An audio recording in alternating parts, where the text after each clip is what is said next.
you know how girls can be stupid sometimes because of love? I thought, yeah, I'm not going to Qatar. I'm not going to Qatar. I'm canceling this interview. Guys, after praying and praying and praying and pleading with God for this opportunity, when it finally came, I backed out.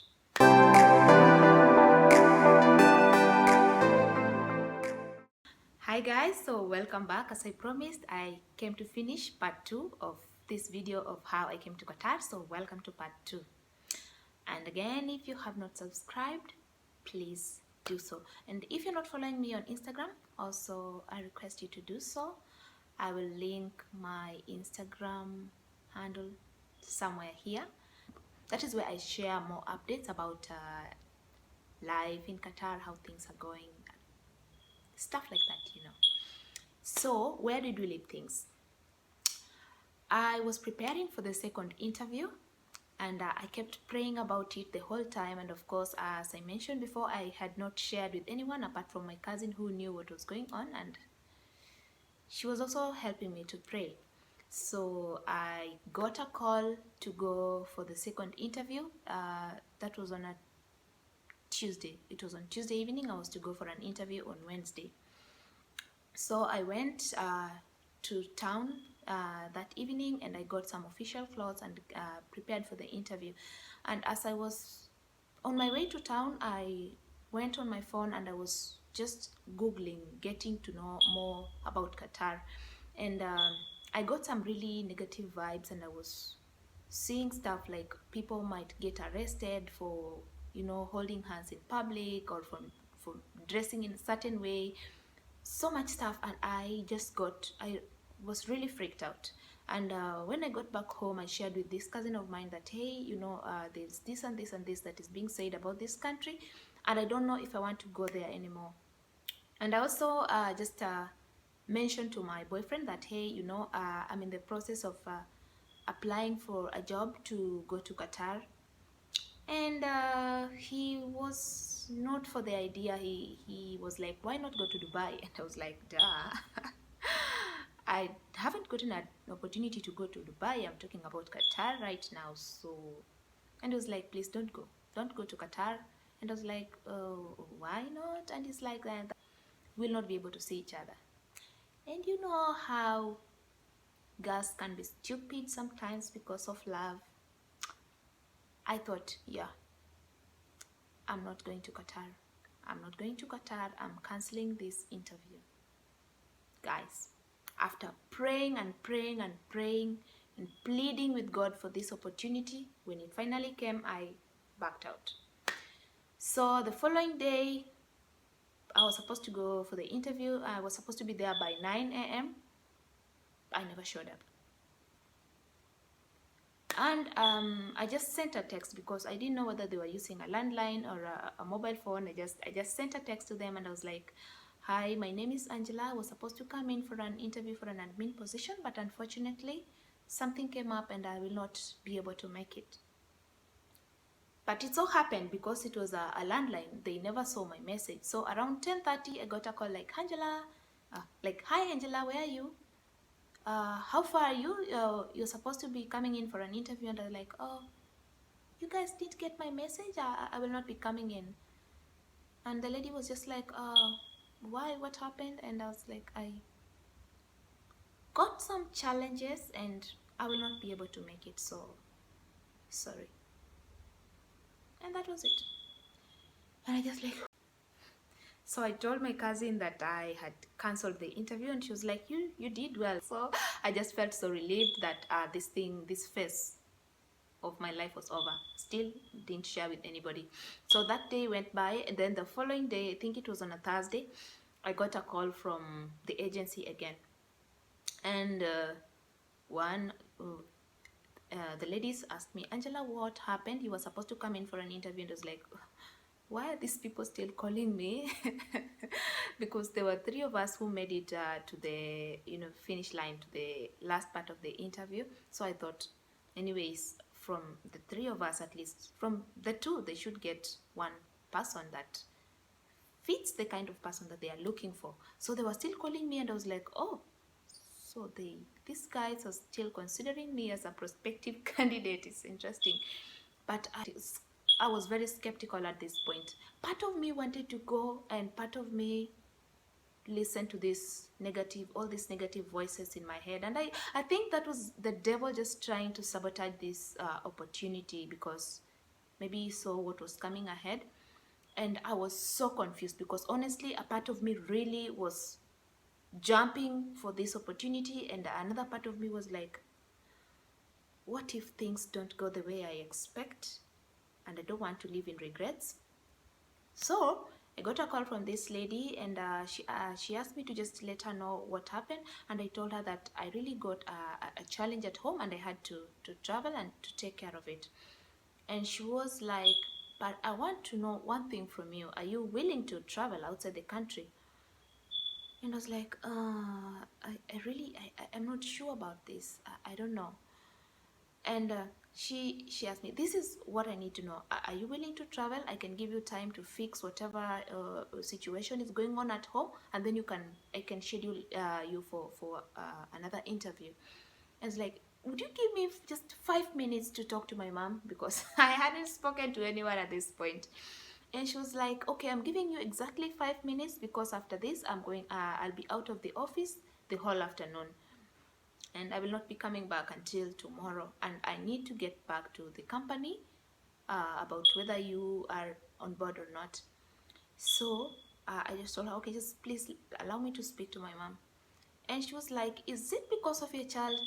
And I was like, yeah, are you worried about leaving who you're going to leave your child with? Because honestly, you can leave her with me. This lady was this good. This lady was this convincing. Like, if it's your little girl that you're worried about, you can literally leave her with me. I will be so happy to take care of her for you, so that you just have that peace of mind. I was like, Angela, why do you want to throw away this opportunity? Because you're going to get a really good pay, and you're getting free accommodation, and you're getting transport. And she just made me see reason and what the kind of opportunity that I was about to throw away. So at that point, I started thinking about at that point I started thinking, like, okay, seriously, what am I doing? What am I thinking? Like, why am I just about to throw away something that I've been praying for? I remember this phrase that fortune knocks once at every man's door. So I tried to call my mom at that point. I called and called and called. 5 minutes were gone. She was nowhere to be found. So I didn't know what to do. So I needed to speak to somebody. So I just thought of calling my little sister. And I was like, hey, sis, I've gotten this opportunity to go to Qatar. I'm still in the interview process. But, okay, my exact question to her was, if you got an opportunity to go to Qatar, would you go? And she was like, oh, absolutely. I would jump for it. And she was like, remember cousin so-and-so was in Qatar for 2 years. He had never had any problems. He used to go, he was able to come back on vacations and go back and visit the family in case there was an emergency. So I don't see the reason why you should not. So my sister really convinced me and told me, please just go for this opportunity. And I told her I only had 5 minutes to give my feedback back, to give a feedback, and I don't know if it is already too late. And she was like, please just try.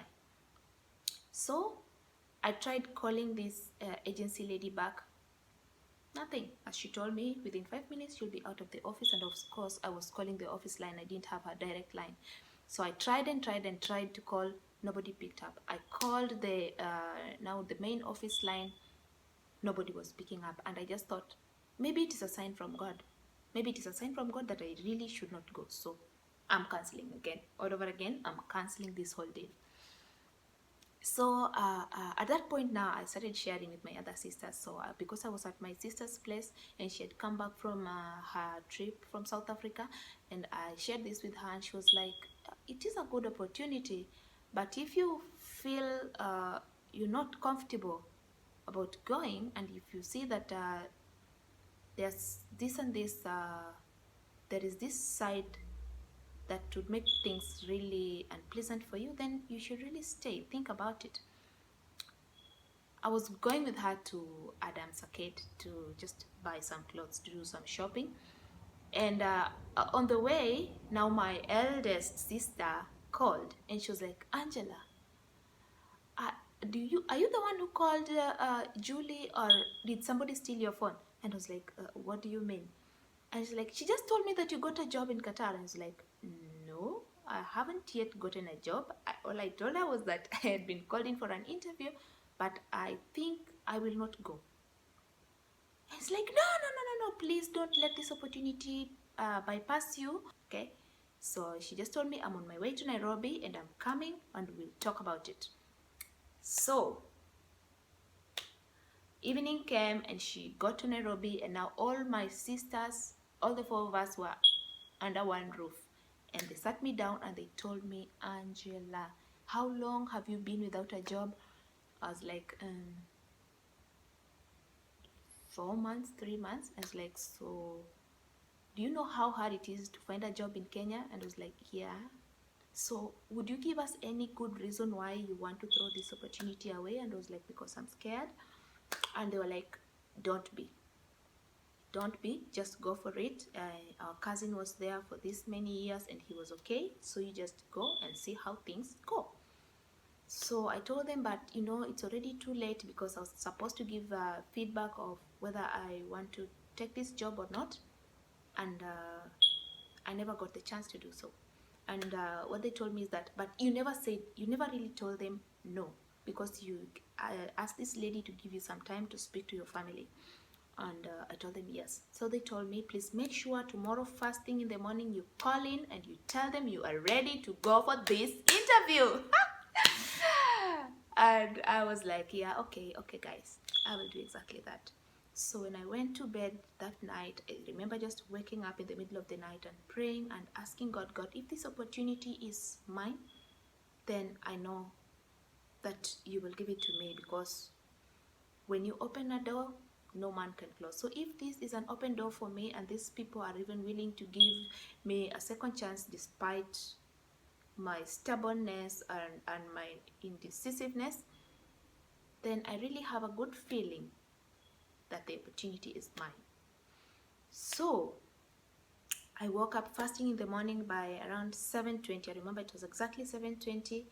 I took my phone and called, and within the first ring, somebody picked up, and I was like, hey, I'm so and so. I'd spoken to your manager yesterday, and I was supposed to give her feedback of whether I was available for an interview or not. But what I want to say is that I'm available, and I just need you to let me know when I can have it.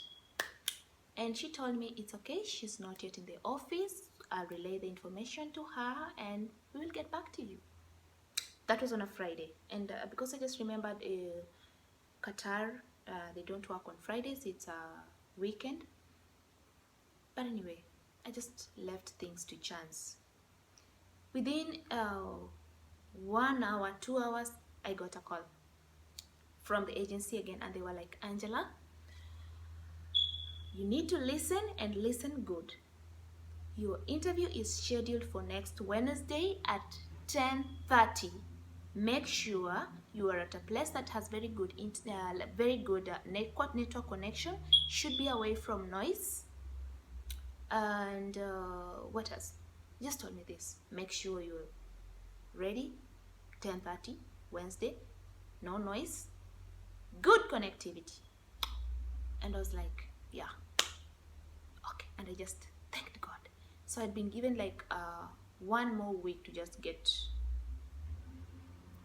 myself together, which I really thank God for. So throughout that week, I kept on praying, and by this time, of course, once my sisters knew about it, they told my mom, but I never spoke to her about it, never spoke to my dad about it. I just kept quiet and kept on praying, but I knew they knew about it and they were praying wherever they were. So Wednesday came very fast, and I was so nervous. My sister was still there.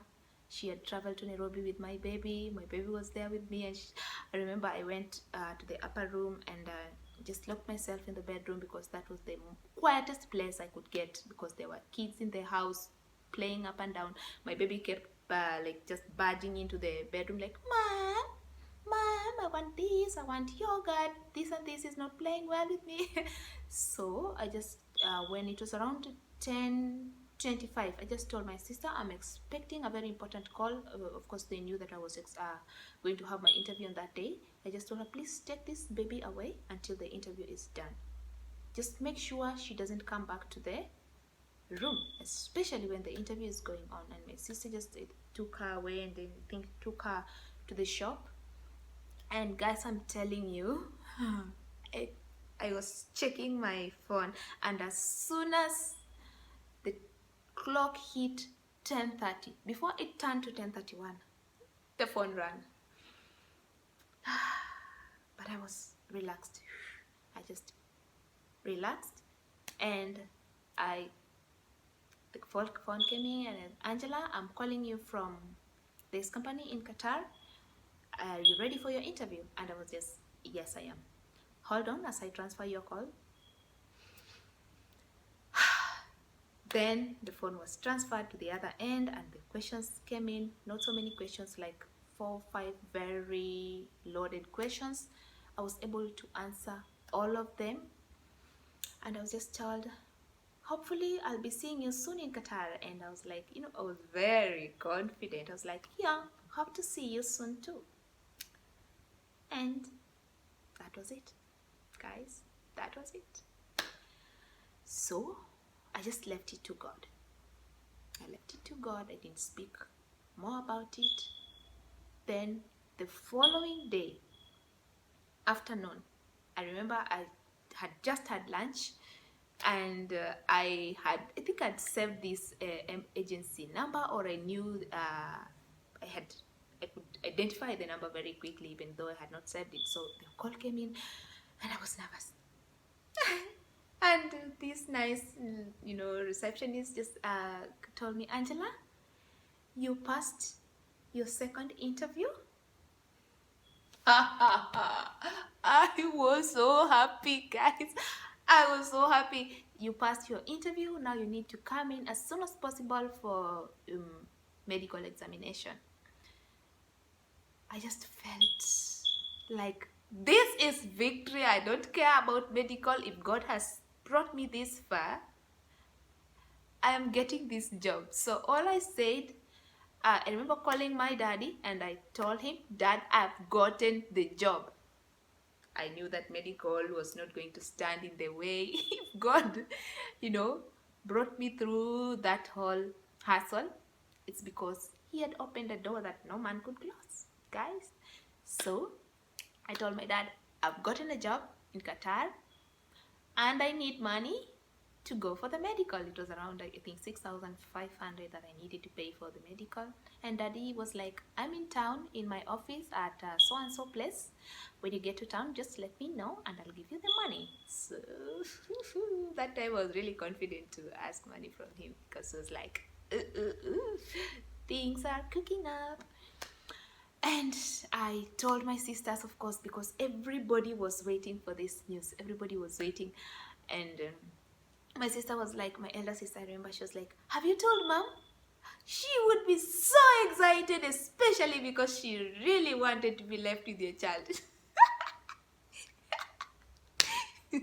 My mom loves my baby so much, so just knowing that she was going to be a mommy again, to play mommy again, it was just the most beautiful thing to her. And of course, the fact that she had been praying for me to get ahead in life and to get a better opportunity to be able to support my child. It was just celebration. Everybody was in celebration mode, celebratory mode. Everybody was celebrating with me. I kept calling everybody, like my sisters, just my close-knit family, and everybody was so happy for me. And so I went to town, and I went and took this medical examination.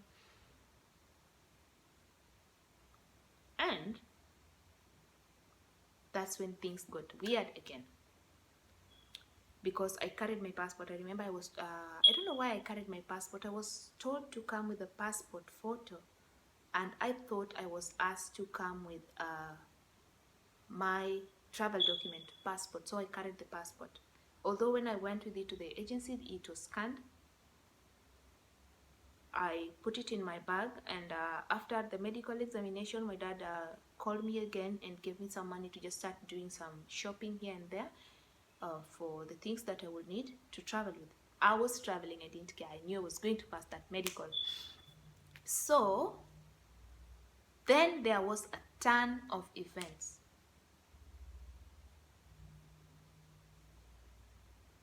I lost my passport, guys. And I'm sorry, I'll just have to continue with this on another video, because again, I think this is already, I don't know, 17 minutes. I don't want to prolong this video so much, but you see, it was just crazy, you know. It was just crazy before I came here, although it was not a hassle, which it was, but anyway, it was so crazy. So I'll just continue. There will be a part 3 of this video, guys. Just be patient, but you just get to learn something from it anyway. So guys, thank you so much for watching part 2 of this video. I hope you just enjoyed listening to my crazy story of how I ended up here in this really lovely place. And remember to subscribe and to follow me on Instagram. And of course, I'll be doing more videos just for you guys to get as much information as you can, so that you are better prepared to come to Qatar than I was when I was planning my trip. Love you guys, and have a pleasant afternoon. Goodbye.